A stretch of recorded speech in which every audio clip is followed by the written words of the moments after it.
तो राधे राधे भाई सबको नमस्कार।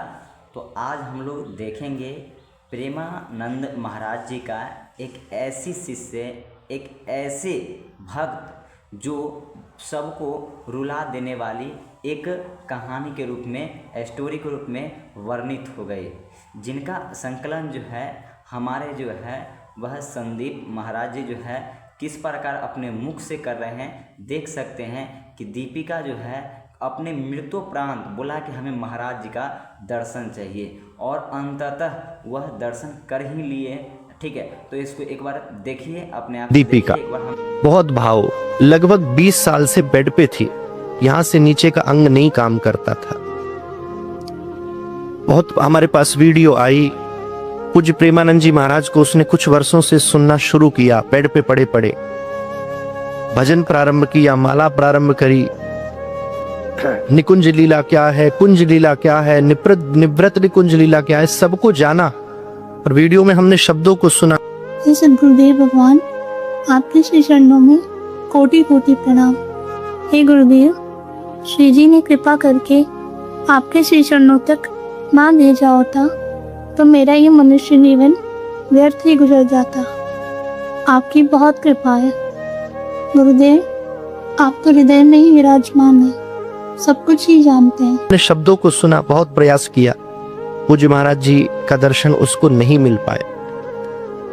परसों रात्रि में उसका शरीर शांत हुआ और ये राजस्थान प्रतापगढ़ की भूमि से आप पधारे हैं और अंतिम इच्छा उसने यही करी कि मृत्यु के बाद ही कम से कम पूज्य महाराज जी की दृष्टि मेरे शरीर पर पड़ जाए और मेरा अंतिम संस्कार श्री धाम वृंदावन में हो।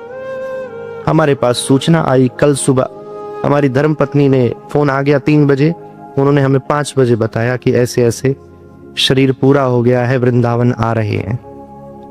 मैंने कहा ठीक है, आने दो, 10 12 20 घंटे लगेंगे। रात्रि में 8 बजे ये पधारे पूरे परिवार के साथ।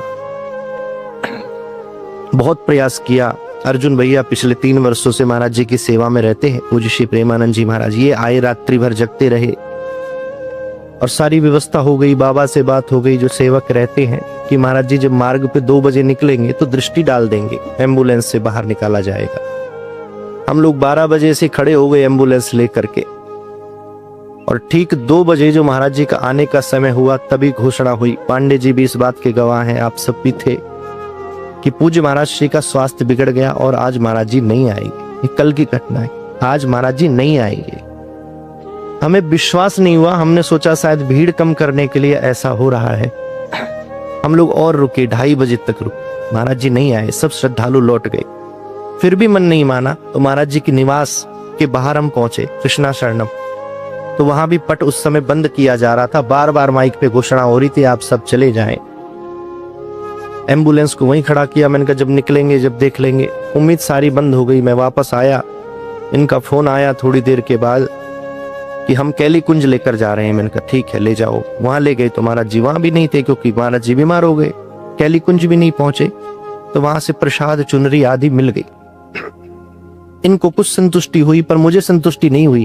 आपका फोन आया कि काम हो गया, प्रसाद मिल गया, आशीर्वाद मिल गया, मुझे संतुष्टि नहीं हुई, क्योंकि उसका लक्ष्य कुछ और था बेटिया का, कि महाराज श्री की सन्निधि मिले, महाराज श्री की दृष्टि मिले। सारी उम्मीदों पे पानी फिरा और सुबह 6 बजे मोक्ष धाम यमुना जी की ओर एम्बुलेंस ने प्रस्थान किया, आज सुबह 6 बजे। और जैसे ही प्रस्थान किया, NRI ग्रीन के पास पूज्य महाराज श्री अपने 2-4 शिष्यों के साथ बिना भीड़ भाड़ के पैदल जाते हुए मिल गए।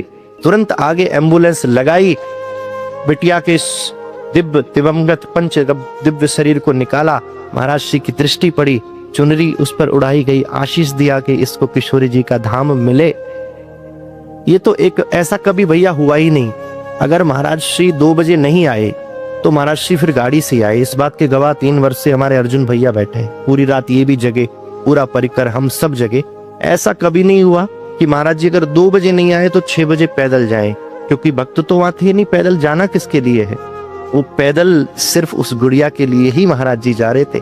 इससे पता चलता है कि कलयुग में भी भक्त का भगवान से, किशोरी जी से और गुरु से क्या संबंध हो सकता है। सारे नियमों को गुरुदेव ने बदला, ठाकुर जी ने सब नियम बदल दिए। इससे बड़ा प्रमाण अगर किसी को चाहिए इस धरातल पर कि भगवान है, किशोरी जी हैं, गुरु शिष्य का संबंध सच्चा है, तो इससे बड़ा साक्षात प्रमाण दूसरा कोई नहीं मिल सकता।